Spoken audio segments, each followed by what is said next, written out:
So I'm going to be in Acts, surprise, surprise, 17, verses 16 through hopefully the end. I know it sounds lazy to just go right to Acts where I'm in an Acts Bible study, but a few weeks ago, we got through this passage, and there's a couple of things that really hit me kind of hard just as I was going through it. And it was weird because it was after I had missed 2 weeks of Bible study because of work. I worked late, and so I wasn't at those two, but it was my first week back, and we got through this passage, and there was some stuff in it just hit me like a ton of bricks. And I feel like my walk sometimes feels a little stagnant, like I'm not growing, and I don't know why, because, I pray and I read, and I just feel like there's nothing happening. I'm just like, well, Lord, why am I stuck here? What's going on? And I pray about it, but there's nothing. Like, it just feels weird, I guess.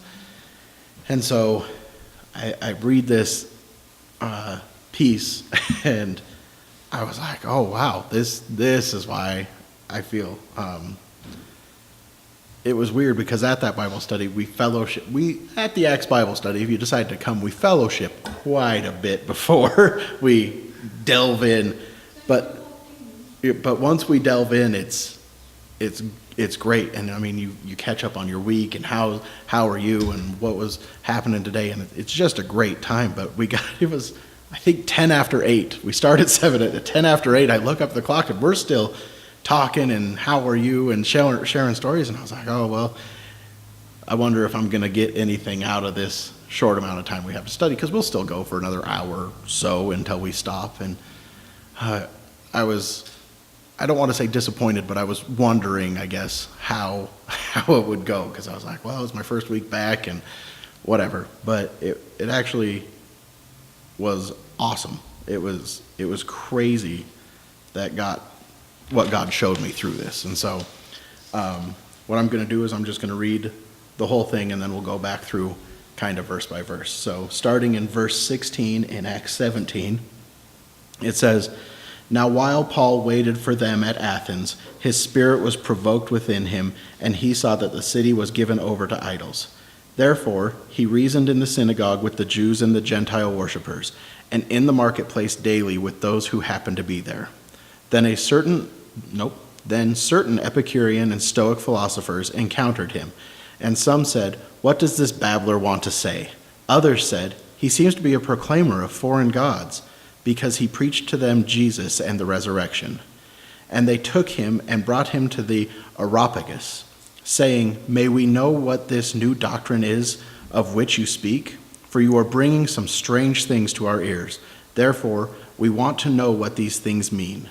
For all Athenians and the foreigners who were there spent their time in nothing else but either to tell or to hear something new. Then Paul stood in the midst of the Areopagus and said, 'Men of Athens, I perceive that in all things you are very religious. For as I was passing through and considering the objects of your worship, I even found an altar with the inscription, "To the unknown God." Therefore, the one whom you worship without knowing, him I proclaim to you. God, who made the world and everything in it, since he is Lord of heaven and earth, does not dwell in temples made with hands, nor is he worshipped with men's hands, as though he needed anything, since he gives to all life, breath, and all things. And he has made from one blood every nation of men to dwell on all the face of the earth, and has determined their pre-appointed times and the boundaries of their dwellings, so that they should seek the Lord in the hope that they might grope for him and find him, though he is not far from each one of us. For in him we live and move and have our being, as also some of your own poets have said, for we are also his offspring. Therefore, since we are the offspring of God, we ought not to think of the divine nature is gold or silver or stone, something shaped by art or man's devising. Truly these times of ignorance God overlooked, but now commands all men everywhere to repent, because he has appointed a day on which he will judge the world in righteousness by the man whom he has ordained. He has given assurance of this to all by raising him from the dead. And when they heard of the resurrection of the dead, some mocked, while others said, "We will hear you again on this matter." So Paul departed from among them. However, some men joined him and believed, among them Dionysius, Areopagite, a woman named Damaris, and others with them. I'm glad I saved those names to the end. That way I looked real smart. So, starting in verse 16, it says, "Now while Paul waited for them at Athens, his spirit was provoked within him when he saw that the city was given over to idols." So he's waiting for Silas and Timothy at this point. They've been chased around by the Thessalonians. They've chased them out of Thessalonica. And then they heard them down in Berea, and then, oh, well, we got to go cause a ruckus there. And so they chased them out of there, and they sent Timothy and Paul, and the brethren sent Paul away. Or not Timothy and Paul. Timothy and Silas sent Paul away and said, go to Athens, whatever. And so then Paul sends for them, like, all right, I see this city is rough. I need you guys here. And so he sends for them. But while he's there, his spirit is provoked within him. And I think about the provocation and how when you're walking with God, the things that provoke God start to provoke you, right? And he's walking around, and God is a jealous God. He does not want anything above him. And at this time in Athens, there are over 3,000 idols that they worship. And so he's going, and all he sees are temples and altars and little tiny idols that people have in their homes, and he's walking around and he gets provoked by this. And so what he decides to do is he goes to the synagogue, because that's his custom. He always finds the synagogue and goes and shares. But what he does different is in verse 17, "Therefore he reasoned in the synagogue with the Jews and the Gentile worshippers, and in the marketplace daily with those who happen to be there." So we know, and we find out in the next chapter, that Paul's trade is a tent maker. He's a tent maker, so he has a reason to be in the marketplace. And so he's there every day, and he's sharing with anybody who's in earshot, really, is what it makes it sound like. Anybody who's going to hear him, he's going to share with them. Like, don't you realize that these idols are bad? Let me share with you the true God. He's sharing. He's got the heart for God. But he was provoked to this, right? And in 2 Peter 2:8, it says, "For that righteous man dwelling among them tormented his righteous soul from day to day by seeing and hearing their lawless deeds." Paul's righteous. He's walking with God. He's accepted Christ. He's righteous. He's deemed righteous. And because of that righteousness within him, it was torture to his soul to see these people worshiping the untrue false gods. And his heart hurts for these people now, because he's got that heart that God has. It's like, these are my people. I want them towards me, and look at what they're looking at and worshiping and doing different. And so he's provoked into action. He takes a step of faith, and he just goes out, because he can't sit and wait for his colleagues. He's provoked now, and he has the wherewithal to take it now. So he goes out even into the marketplace. So on the days the market's closed, he's in the synagogue reasoning with them there. And on the days that the market's open, he's out reasoning with everybody he can. And I don't know about you guys, but I don't have whatever that is. Like, there are times where I'll be provoked, or somebody will ask a question and I can jump right in. But it's not like I go drive downtown and see the groups hanging outside of bars and I'm like, oh, if you guys just believed, and I just jump right out of my car and start going. I don't have that. But Paul has that. He's in a town, right? I would die.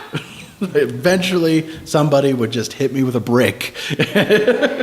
So I think it's crazy to watch Paul's walk when he goes through these things, because he just seems so in tune with what God's ministry is. Because a couple chapters back, they're going through, heading towards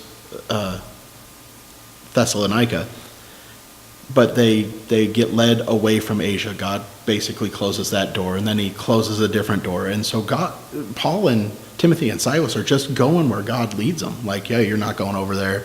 And by the Spirit, they felt that they weren't supposed to share up here. And then by a dream or a vision, Paul gets told by a guy in Athens, come to us, preach to us, we want to listen. And so he's like, well, I guess we're going to Athens, and or Thessalonica. Anyway, they go where they're led. And it just feels like Paul's in tune with it, like walking with God and God's showing him. And, as we go through the book of Acts, and I'm struggling kind of in my own walk, feeling like, where are you leading me? What do I need to do? And I'm just like, all right.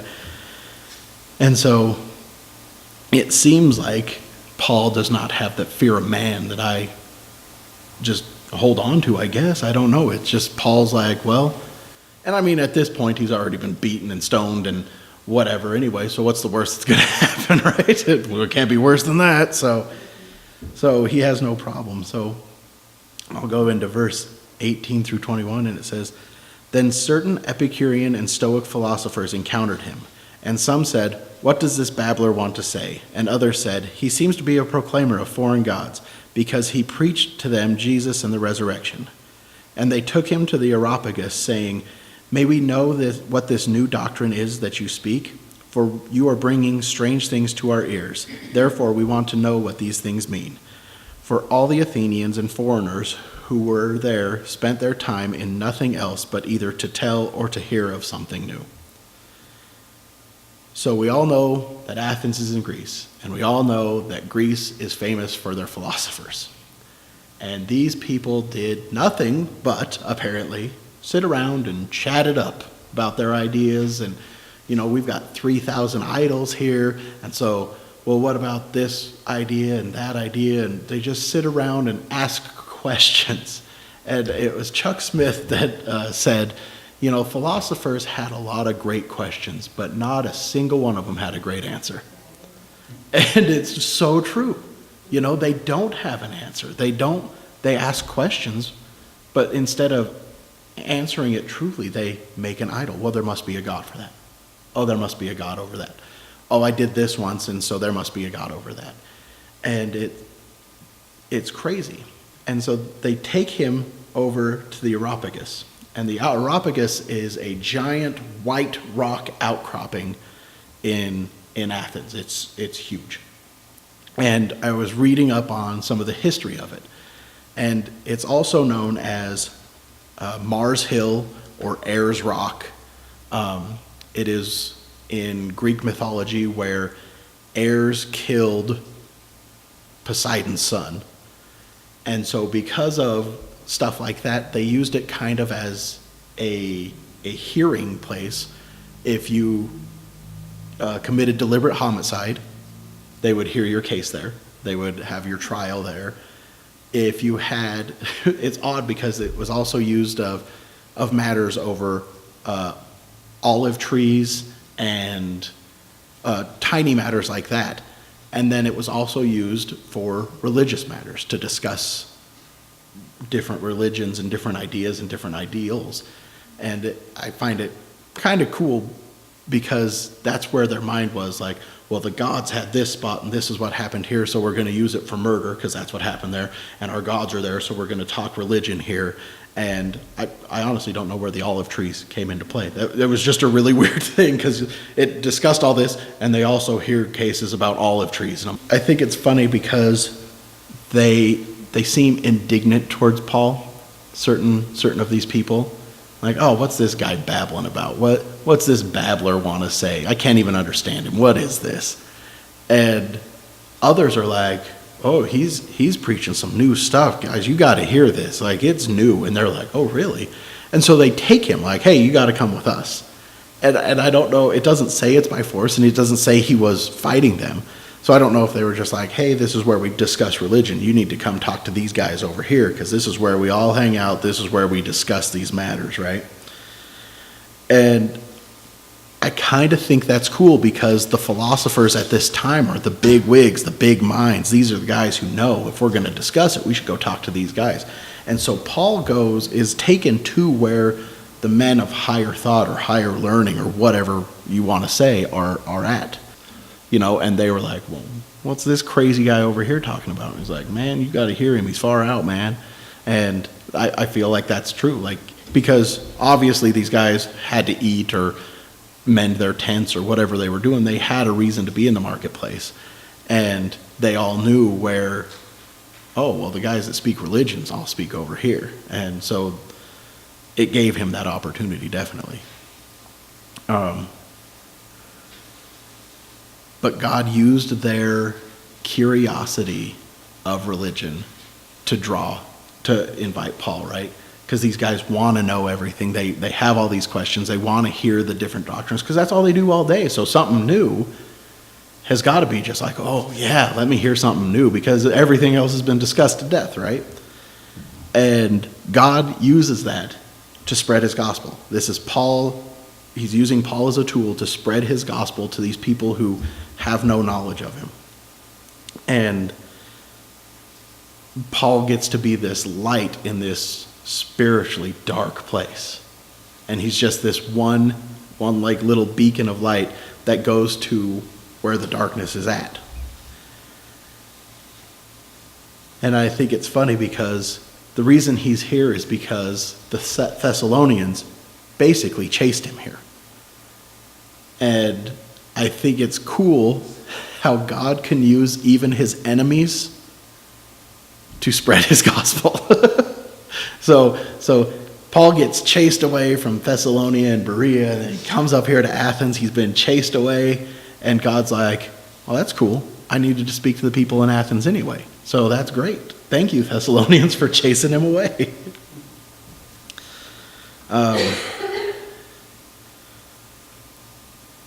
Paul says in verse 22, then Paul stood in the midst of the Areopagus and said, men of Athens, I perceive that in all things you are very religious.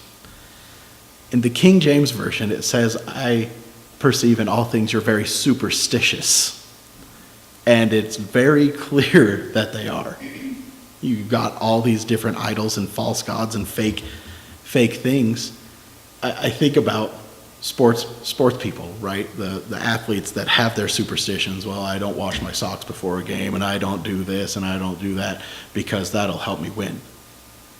And these guys are like, well, I've got to go worship at this god, and then got to worship at that god, because I'm going to go do this, and if I don't worship at these two gods, and maybe that one over there, then they're not going to help me out, so I got to. And the superstition is just so out there. But it's weird because there must, and I don't know the Greek, and I can't read Greek, so it wouldn't help me anyway. But there's got to be a word that's in between this superstitious and religious talk, because I feel like if he said straight up to somebody, you guys are just superstitious, they'd been like, all right, shut up, we're out here, right? So I want to say he said something that caused them to be soothed right off the bat. And I think religious is probably a good word, because a lot of people, when you're told you're religious, they're like, oh, thank you. But we were actually discussing it a couple Tuesdays ago. If you called me religious, I'd be like, really? I'd be bummed out because I don't want to be perceived as religious. So in 23, he says, for as I was passing through and considering the objects of your worship, because there were a lot, I even found an altar with this inscription, to the unknown God. Therefore, the one whom you worship without knowing, him I proclaim to you. I love that he uses this. He uses a place where they do worship to proclaim a God to them, because I have a sense, and I've seen things the way that it happens. When you come full assault at somebody and just start bashing their beliefs right in their face, they immediately shut down. They're not going to listen to you. And he says, you have an altar over here to a God you don't know. Let me tell you about the God you don't know about. And immediately they're going to be like, oh, okay. Because it piques them. It perks them up. They're like, hey, this guy's going to tell us about something we don't even know about. He comes from somewhere we don't know about anyway. So let him talk. And Paul, you can tell God is using Paul, and it's not just Paul. Because in verse 16, he was provoked. And in chapter 18, we actually see Paul get very upset with the Jews. Paul can be angry. He has an ability to be angry. So the fact that this is just oozing love shows that God is using him. This is the Spirit of God coming through him. In verse 24, God who made the world and everything in it, since he is Lord of heaven and earth, does not dwell in temples made with hands. And I love this because this is after the split in the curtain. There's no more Holy of Holies. God does not dwell in that place anymore. He dwells in us. Those who accepted him. God did not form us with hands. He formed us with the words of his mouth. He formed us with his words, and then he breathed into us. We were not made with hands. So he does not dwell in temples made with hands. He dwells where he created a dwelling place for himself. That just blows my mind. Because it's once again another picture of God providing everything for us. When you go and you think about that, how humble, God wants a humble heart. And how can you not be humbled when he's provided the faith you need to believe in him, the way to get to him, and then his dwelling place within you? What? That's fantastic. I love that.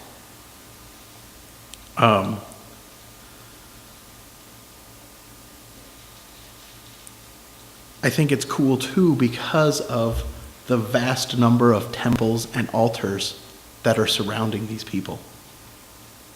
Because he's proclaiming the one true God. And these people have these temples, but they're empty. They have statues, they have altars, there's nobody dwelling there. And what Paul's proclaiming here is a God who dwells and can dwell within you. These buildings, sure, they're pretty, sure, they're great to look at, but they're empty. They're full of dead, false gods, and my God's living, and he dwells within me.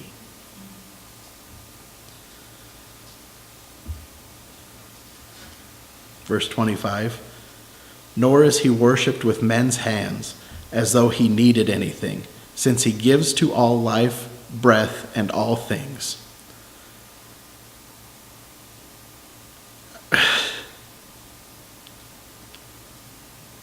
When he says he's not worshipped with men's hands, it was so weird because immediately my head went to raising hands to God. But that's not what he's saying here. God is not worshipped by your works. He is not worshipped by our actions. He is not worshipped by any one thing I can do. It's a humble heart that comes before him and bows down before him and says, God, you've done everything. Thank you. I worship you. I praise you. You are my all in all. That's how we worship. And these guys are out there performing acts. I got to do this to make this God happy. I've got to make this sacrifice to make this God happy. I've got to go, give to this and that and the other. And he says, no, it's no work of your own that you can do. He's done everything. Regardless of the religion, you have people that, I've got to do this and I've got to do my visiting teaching, or I've got to go and read so many, or I've got to give these many Hail Marys, or I've got to go feed the poor, or I've got to go do, and I've got to get, and leave that to God. If he lays it on your heart, then it's a work for him. I feel called that God wants me to go work with the poor. Then you should probably go work with the poor. But it's not going to save you. It's that whole measure, how good is good enough?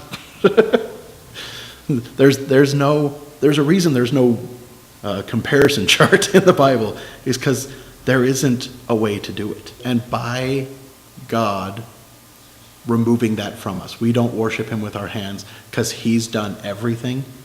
You have no choice but to approach him humbly because he has done everything. And so that should humble your heart. Because by believing that he has done everything and he has provided everything, and without him we are dead, because in him we live, and it says that a little later here in 28, in him we live and move and have our being. in him, not in us, not in the world, not with your fake God, not with your idol. In him we have this. And so it's this humbleness that should bring. Like, Lord, there's nothing I could do. It's all you. Everything that they had was, look at what we've done this is us. Look at what we can do.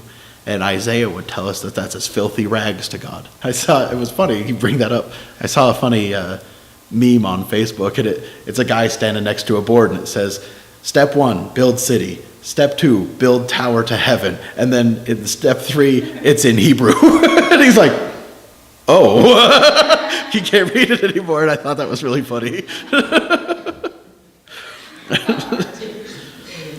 I thought it was the funniest thing. I was like, ha, ha, ha, ha, because now you can't understand it. And that's where the dispersion happened, right? Verse 26 and 27. And he has made from one blood every nation of men to dwell on the face of the earth, and has determined their pre-appointed times and the boundary of their dwellings, so that they should seek the Lord in the hope that they might grope for him and find him, though he is not far from each one of us. This verse blows my mind. Because the way I read it, first off, we're all one blood. Nobody is better than anybody, nobody's more deserving of God's grace than anybody else. I don't care your background, I don't care your race, I don't care who you are or what you have been.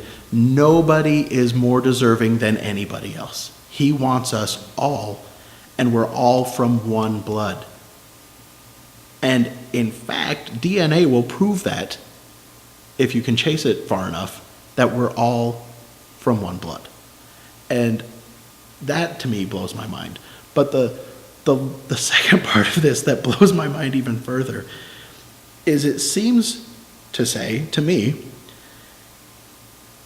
he has determined their pre-appointed times and the boundaries of their dwellings, so that they may have the best chance to find God.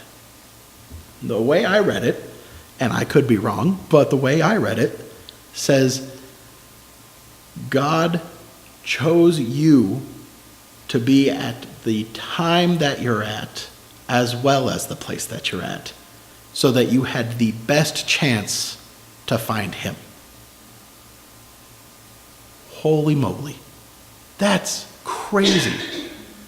Because you think about the sheer number of people that have been, that have lived, and he placed them at the exact place and the exact time in order to find him. Okay, how can you not be humbled by that? Like once you find God and once you get to that place and you can read that verse and you're like, holy smokes. And so he puts you in this dark world so that you might feel around and then finally, oh, what's that? And it's funny because the word grope got Caleb and I kind of to chuckle a little bit. but the actual to grasp, to hold, to grab onto. And it's so much better just to, oh, I feel God's presence. No, they grab onto God. Like, oh, that's God. I want to grab onto that. And they're grabbing onto light. They're grabbing onto hope. They're grabbing onto salvation. And he puts you in the best time and place that you can do that. And he drew your boundaries. These people, they're going to be world travelers, so their boundary, they're going to live in all these places. But he gave you a boundary of where, one, you're going to find him, but two, I think also you're going to be effective for him. He gives you circumstances to help others out, circumstances that nobody else has gone through, that are ideal for yourself, but that are similar enough to other people's circumstances that you could be like, oh, I remember when I went through something similar, and you can share and bring them. So not only did he put you in the same time for your best result, but you have to realize that he put the people across the street in the same time that he put you. Are on my side. Don't stop speaking because you're angry, basically, is what he says. And it's like, and so Paul's like, okay, but I feel like Caleb's right on, like, God, I need you to speak through me. I'm by myself, and this is a very dark spiritual place. Let me be your light, but you've got to be the light. I'll be the glass bulb, but you bring the light. He put us in the time and the place so we could have a relationship with him. Just to go back to, he wants to be known, and he wants to be known so much that he put you exactly where you need to be so you had the best chance to find him so you could know him. That's how much he wants to be known. Oh, and not to mention, he provided the sacrifice so that you could know him and spend time with him.